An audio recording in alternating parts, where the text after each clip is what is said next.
คนเราเจออะไรไม่รู้อ่ะทุกคนเราเจอแบบตอนนั้นน่ะเราอ่ะไปมันดูอะไรกับพ่อใช่ไหมเราไปวัด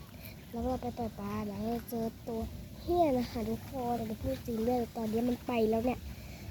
มันไปแล้วคือถ้าเราอ่ะเราตัวเฮี้ยเราจะปาถ่ายให้ทุกคนดูแล้วกันนะคือตอนเนี้ยเรามาปล่อยปลาเรายังอยู่ที่วัดอยู่เลยนะอะไรประมาณนี้มันคืออะไรใหม่ๆที่เราได้มาเจอเฮี้ยครั้งแรกนะคะ ไม่ใช่ครั้งแรกทั้ง2 ครั้งแหละเราเจอตัวเฮี้ยครั้งแรก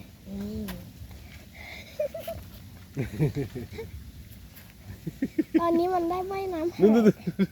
มันได้ว่ายน้ำหายไปแล้วนะคะแล้วพ่อกับดิฉันนะคะกำลังเฝ้ารอดูตัวเฮี้ยอยู่นะคะโอ้โห มันว่ายน้ำเก่งกับนักกีฬาโอลิมปิกมันคือนักกีฬาโอลิมปิก